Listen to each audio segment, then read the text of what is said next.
I'm all out here. What can I talk about? We can talk about the love of Middlesex County, right? Pretty good things here. You know, the one thing about the county that always impresses me for people who are here is the willingness, and these guys talked about it, to work with the community colleges, to work with the colleges. It's not just Rutgers, it's everyone around here. It's to work with the VOTECs, it's to work with the high schools.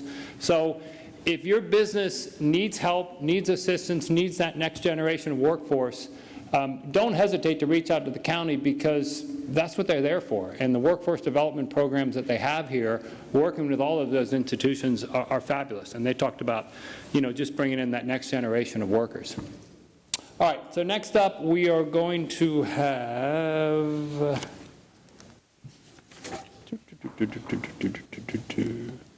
says right here, kill 60 seconds. We're waiting for John to get mic'd up and the panel to come out, so we'll go. Anybody have any questions? Yes, ma'am. Miss. Let's say you have someone that's not in community college, graduated, so that would they would go to workforce development, because let's say they want to go to the tax $100,000. They don't want to do that, it sounds like. So where should they come and say, Well, I would start with the county office, because they have a lot of the people here to direct you to the right person, but they have a lot of programs that are set. The beautiful thing, and I have a lot of kids in that same age right now, is everybody's career is going left and right and up and down. So everybody's restarting their programs. Quite frankly, employees are looking for people that are restarting and want to do change. It's not a, gee, how come you haven't had this? You've got a gap in your resume. To me, as an employer, I'm looking for the people that are saying, I want to learn something tonight. I want to come into the field. I want to be interested. So I think there's opportunity for that. The Middlesex people are out here all the time. I don't want to give you a direct office, but I know they would be able to help you out. Anyone else would like to barely see?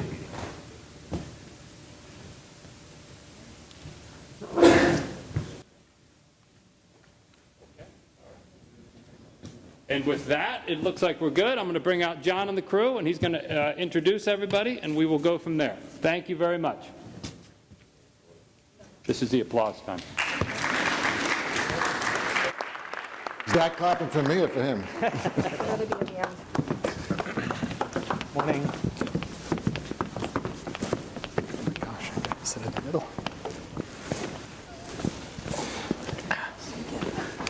How's everybody doing today? Good. Good. So next part of our day is really going to be spent on looking at how technology is reshaping how we do business. And so first, let me start with the introductions of who's sitting up here with me today. And first of all, we greatly appreciate you joining us. And I'm sure you're going to give us insights that hopefully will bring us to a place that will only enhance how we each do business. So let's start from the end. Why don't you introduce yourselves and tell a little about yourself, and we'll start the program. All right. Larissa? I'm Larissa. I'm from Larissa Perlowski. I'm here from Optimum Business, and I'm so excited to be here. Thank you guys for allowing me to be here. I'm also extremely excited to be #1 and start first, so yay for me. So I'm not nervous at all, but that's fine. I've been with Optimum for about 12 years. I've been a manager down in this area for about 7 years. Prior to this, I was at Verizon, so that was fun. And I lead a team of 15 sales reps that go door to door, business to business, helping them with their telecom needs, selling phone, internet, and TV. Thank you. Oh, and I have 3 kids and a 10-month-old. Angelina? Hi everyone, glad to be here. I'm Angelina Darisaw. I'm the founder and CEO of C-Suite Coach. My company has been around for 7 years, and for 5 of those years we've had the opportunity to be a vendor for Google. So we're a certified business. Here today I want to talk about the role technology is playing from that lens. We also have partnered with a number of other tech companies. Currently we're working with Salesforce, we've worked with Wix in the past, and working in the tech space has been a big driver of our business. So really, really excited to talk about, one, how working with tech companies has grown my business. We have about 40 staff across the U.S. Between full-time employees and contractors, but also how we see it playing a role in growing other businesses. Okay, thank you. Great. Good morning, everyone. My name is Kapil Bansal. I'm with SHI. I I joined the company 3 months ago, so I'm happy to share what knowledge I know about the company. SHI, for those of you who don't know, has really gone through a phenomenal growth spurt here in Middlesex County over the last 20 to 30 years. We've grown from about $1 million in revenue in the late 80s to $13 billion today. And so we're now making that transition to behave more like a grown-up company, which is why profiles like myself are now being brought on board. So eager to share with you my technology story. I've spent 20 years in telecom. It was interesting, Verizon. I was at Nokia. Verizon was one of our key customers. I know there's a Bell Labs heritage over there as well. I have 2 kids. My daughter's at Rutgers right now. She's a sophomore. My son is at 15. He's at the gym every day trying to look good. I have 2 dogs, but happy to be here. Good morning, Chris McRae with Wakefern, and the Wakefern name may not ring a bell, but we are the retailer-owned co-op that is the ShopRite grocery stores. So we have ShopRite, we have Price Right, we recently added Fairway in New York City to our portfolio, and I head up retail technology and innovation. Thank you. And I'm John Palomino, the County Administrator for Middlesex County. Those who know me, I've been the administrator for 12 years, but my background really starts a little further back. I'm probably the youngest member of this group right now. I joined the Bell system in 1976, Bell Labs. My background is software development. Had the opportunity to work with them for 22 years, and then moved on to an entrepreneur with 3 other partners in an auto salvage business, which I knew nothing about, but brought technology to bring efficiency in how they ran their business. Had the fortune of being a council person in my town of South Plainfield, even though my hometown is Brooklyn, New York, and then became a freeholder, now known as a commissioner, for 10 years before I took on the responsibility as county administrator. And so I actually asked to chair this discussion because of my technology background, and mainly too because when you look at how government works, the introduction of technology into county government operations really transformed how we did business and how we're doing business today. We're nowhere near finished, but again, it touches every aspect of what we do. It's not just the administrative, but it's how you manage the infrastructure, it's smart technology and how you manage your facilities, and on and on. So today we have an opportunity, I think, to talk about the experiences we have, the transformation that's taken place, and more importantly, you know, with COVID, it also threw a curveball to us that further accelerated how technology can be effective in how we do business and serve our community. And so maybe let's start with you, Craig, and you know, the role of the innovation team that was created, when it was established, and how that affected your way of being able to deliver a product to a wide range of residents in Middlesex County. Sure. So, yeah, I joined Wakefern 6 years ago, and I handled retail technology, and some of the teams in my area were responsible for shelf conditions, so making sure the right product is on the shelf and it has the right price tag displayed on it, and there's enough inventory in the back room to keep our customers satisfied. So one of the first things that we explored was artificial intelligence for predicting what we needed to order from one of our 9 warehouses to get to the store the next day to make sure our shelves were able to meet the demand of customers. And as you can imagine, that demand changes by time of day of the week, time of the month, the seasons. And so we implemented an artificial intelligence, machine learning technology to automate that. Before that, it was either very difficult to manage or wasn't really managed at all, and that could lead to not having the right product in the store to, again, make available to our customers. So we implemented an artificial intelligence technology to do that. And then there's an aspect of, well, is it a product in the top shelf, in the brown cases? Is it in the back room, in the pallets, or is it on the shelf? So we implemented some computer vision and some cameras. And so from that, we said, you know, there's a lot more innovation that's available. Nothing is changing quicker than the rate of change. And so we started an innovation team that is dedicated to researching and piloting and testing and then scaling a number of different pretty cool, pretty advanced technologies. And clearly, in order to achieve all that, you really need a collaboration with a company like SHI and others who can provide the hardware and software solutions and resources to make that happen. So, Carol, tell us about the relationship both with Wakefern, but more importantly, the role that SHI plays in this ever-changing industry and the importance of that relationship and making sure people understand the product and the offerings in order to enhance their business profitability. So I think we're very proud of our relationship with Wakefern. Wakefern is one of our key customers here in Middlesex County. We've been doing business with them for over 10 years now.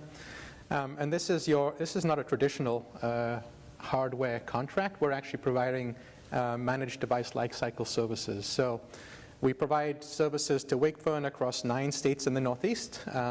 We serve 400 stores across the large ShopRites, right down to convenience stores, to liquor stores.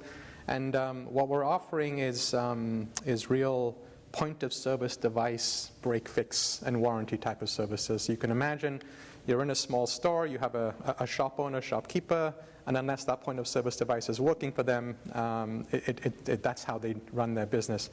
So Wakefern, we're looking for operational efficiencies. I think we've been able to deliver probably double-digit efficiencies on the budget. At the same time, probably more important from a Wakefern perspective, was the customer service. And so they were very adamant on if there's a problem, a severity 1 problem, they need resolution within 4 hours.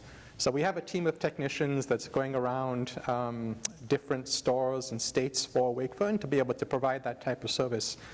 The other piece just for Wakefern is we also manage their 13,000 desktop and laptop services. And I only bring that up because it really goes to the end-to-end nature of what companies can provide different businesses. And so it starts with all the server administration and managing mobile and desktop services for customers. Perhaps what we're more proud of is the sustainable aspect of this as well. So being able to take devices back from users, make sure they get recycled properly as we roll out new devices as Wakefern requires. But we've been with Wakefern now for over 10 years, as I said, and I think we've really evolved from a more traditional hardware model to a much more innovative services model. And there's many technological breakthroughs we had to do along the way, but at least that's our evolution with Wakefern at a high level. Yeah, I don't know how anyone else has experienced this, but one of the things we've learned in the county is the reality is that technology is changing so quickly that in order to be successful, it's not a question of the staff that we have on hand, but it's also engaging with other companies who can provide those services as part of a third party or as a collaboration, because those entities outside the public sector I believe keep up more current to a lot of the technology changes because they're serving a much more global environment where the county is focused primarily on the region. And so we've created that partnership. So when we look at our team, it is comprised of both staff employees of the county, but also partnering with businesses like SHI in order to be successful in delivering the services that our customer and our residents and businesses need. And from the standpoint of the community, Google plays a critical role in that communication link in making sure we reach not only just the more vulnerable communities, but all communities in a way that when it comes to the offerings, they have accessibility to it. So tell us what's happening in the world of Google that allows your company to be able to achieve that. Yeah, absolutely. So one of the things that I'm really proud of is since 2018, Grow with Google has trained many different populations, but particularly for Black and Latino communities, 140,000 small businesses, so free training live with digital coaches. But that training, to your point, is happening across all communities. There's increased efforts in rural communities to reach small businesses who are struggling with technology. There's work with veterans that's being done. And then also a number of programs for even working professionals with the launch of career certificates to help drive more accessibility to technology. It's just really important. One of the things I think about often is we're in an era where anyone can Google anything and learn how to do anything. But if you've grown up feeling like technology is a barrier or it's not accessible to you, it's much harder to achieve. And so one of the things that we strive to do with programs like the Digital Coaches Program is make technology feel more accessible, more inviting, and help people understand that, as you all called out, it's constantly going to be changing. So leaning into that change as opposed to running away from it, as these products are changing all the time. Yeah, and not just trying to do it by yourselves. Yes. Because the reality is you can't. That collaboration and the relationship across various companies help you succeed in this ever-changing world. That's really, really critical. If there's any lesson we learned, it's that, and it's been critical to the county's success in introducing and sustaining technology in everything that we do. And the other component is in the area of telecommunications. This world has changed significantly over the last 30 years, from the wall phone to cell phone to the wide range of technology that comes through now broadband, right, capabilities. And so I know your company plays a key role in providing that, not only to the business community, but also to our residents in order to connect the dots, right? So tell us more about how Altice is doing that and the role they play in our community to make that happen successfully. So Optimum is doing a lot of different programs over the course of several months, past and in the future. The first thing I'm going to share is we are having a huge focus on fiber. We're pushing fiber, right? Because fiber, faster internet when it comes to small businesses, that's what people care about. Having the faster internet allows them to make their business run more efficiently, get things done, and allows them to bring in income so they can run their business. And that is a big focus that the company is focusing on, is the fiber, the big fiber push. So millions of dollars is going into that infrastructure. And fixing our backbone. We're moving away from the coax end of things. And that's one section. Another section is we're helping our communities out by putting out different grants and scholarships for one of them is the Coalition to Back Black Businesses. So one of those, a lot of people have been putting in bids to get grants, and so the company has been helping out and giving scholarships to help small businesses in that regard. Another thing that we've done for our communities is to have a big focus on students and helping give free internet services to students who are in low-income areas.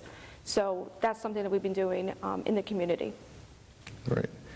Tell us more about Google and the type of tools they offer, not only to the community, but also small business to help them succeed in this environment today, which obviously has been challenging post-COVID. Absolutely, and one of the things that I'm really excited about is so many of the tools that can be leveraged are free. Now, granted, you do have to take the time to manage them.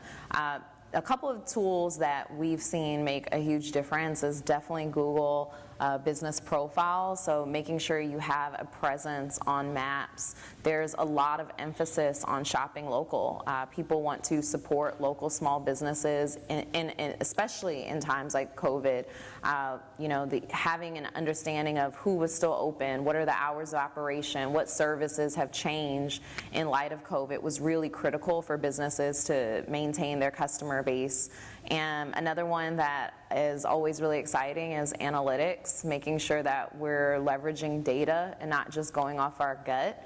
We saw one small business owner in Ohio who was primarily operating locally and using data. She has a granola company. Her name's Pat, and her company is Pat's Granola.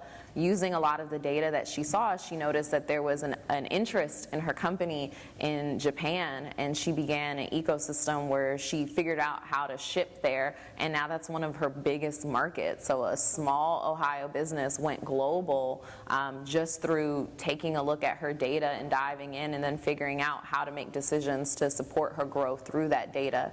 So those are two of the tools that I think are really critical. Folks are always checking. They're coming to search. Shameless plug, but one of the things that I find really fascinating, a lot of business owners put a lot of emphasis on social media platforms, and it's definitely great to have a presence there. But when people are coming to Google, they're coming with a huge intent to do business. They want to buy something, they want to learn, they want to know how to solve a problem that they're currently facing, so you're dealing with a really motivated customer. And to not show up there for your business is a huge miss. And so we really do try to help more business owners see the value in making sure that they have a really strong strong and clear presence there. And when it comes to leveraging the workforce in order to achieve, what needs to get done, knowing that the whole concept of whether you're working in the office or working virtually is also transformed, that kind of tools we need to do our job. From the standpoint of SHI, what are you seeing in that changing world relative to the workforce needs? So it's interesting, I think we are, I think this is actually one of your topics for later this afternoon, but we're going through the same discussions as probably many others are doing in terms of hybrid, in-person, what's a good number of days that someone should be coming into the office. And it's this whole debate on culture versus productivity. And the answer is probably somewhere in the middle. But it's important that at SHI, we've really been focusing on trying to balance both, right? And so we've arrived at a hybrid model. We've got the tools that were being talked about earlier to enable that hybrid type of workforce, but it's still been an interesting challenge for people to readapt. And the importance of culture and the need to be able to re-engage with your employees happens so much more face-to-face. I will say, that's probably as prevalent, and I'll do a little bit of a aside, if I may, just on our efforts in bringing people on board from even here. And so as an example, we have about 400 people from Rutgers in the SHI workforce right now. We have another 100 from Middlesex County College, so about 7 to 8% of our workforce is local. And that whole transition back to having career fairs and getting people back on into our office sites and building communities has been so much more valuable. Even as we look at attrition rates and things like that, that's why I bring it up. It's just going back to this, how do we bring talent back on board and keep them? This whole hybrid and virtual model really shone a spotlight on that. And I'm sure that, some of you have seen the Middlesex County commercials and the branding that talk specifically to the fact that what Middlesex County offers from the standpoint of the education, the talent that comes out, and the workforce talent. You've given perfect examples of it, because we provide those kind of resources to help businesses be successful. Yeah. And that is an asset that we will continue to demonstrate not only in this region but across the country to attract the kind of economic businesses we want to be the driving engines to what we achieve here. So, in the area of what you're doing relative to the the workforce in those underserved areas, and some of the innovative ideas that work for it and is driving relative providing product and goods to those communities. Tell me more about some of those things that you're doing within Wakefern across not only obviously the county but across your region. Yeah, sure. So Wakefern is really not a central company. We are owned by 50 members. We are owned by 50 small and medium-sized businesses that may have one grocery store. They may have upwards of a dozen. So our purpose is to help them operate, those small businesses operate with the benefits of a big business. And so Wakefern and our what we call our members have always had a Partners in Caring community outreach and donation program. And so not only does Wakefern have the community ties here within Middlesex, but all of our members do in their areas, because grocery stores are very community-based, and we've always, that's really been, I think, and they're family businesses, and those families live in those communities. So it's always really been, I think, a benefit of our co-op model. And we have Price Right, which is it's a smaller variety, smaller format that can be more aggressive on the pricings for those communities. We've also just launched, it's been a couple of years now, our Bowl and Basket and our Paperbird, our own brand. So again, the smaller cost, quality product, healthy product, but we can deliver it to our consumers at a reduced cost to them versus the national brands. So that's always sort of been our focus, because our healthy and happy customers are obviously how our business survives and thrives. We are also looking at a lot of innovation in terms of helping, number one, navigate the labor challenges that we face, and we're also looking to help remove monotonous, boring, and or dangerous work that has to go into the running of a supermarket. I mean, we have 50,000 items. All told, there's about 70,000 associates. And so we're looking at robotics, and I mentioned computer automation and computer vision, and even automatic cashierless stores. So we're talking with Middlesex and New Brunswick about, can we introduce a cashierless store so that there can be a sort of a healthy alternative, a food pantry, if you will, and you can just sort of scan your way in with an app, take what you need, and you can leave, and it's all sort of, computerized grab and go. And also the potential for driverless delivery. So there's basically buses that can hold your food order, and it can drive to a spot or a community, and it can deliver to those that might not be able to get to the grocery store. So obviously technology enhances the way we do business, but it also at times, because it does so much, it starts to impact maybe the relationships you start to lose because everything is done sometimes not face-to-face. So this is open to anyone. The question is, in my mind, relationships and how you do business with people is paramount to anything you achieve. So how do you incorporate technology into your day-to-day while at the same time making sure that the relationship that the workforce has within a company and across companies still remains a vital part of what happens? Thoughts? Well, I will say that Optimum has a product called Pro Wi-Fi. All right, and it's a Wi-Fi enabled device that allows customers to jump on the internet, but it also is a marketing tool where, for example, if you were to go to Starbucks or Dunkin' Donuts or Barnes & Noble, if you want to use their internet, you have to jump online and enter your credentials in, your name, your email address, your phone number, whatever, how old you are, when your birthday is, so on and so forth. So Optimum has something similar to this in Pro Wi-Fi, and if the customer were to set this up at their business, if they have somebody come in, they enter the same information in, and then later on, that particular business owner can download that information from the website, and they can use that data to set up as a marketing arm. Whether it be like, hey, come in for fries or wings on your birthday, or here's a birthday cake, or something to that effect. So something like that, it brings the relationship in closer from the business owner to that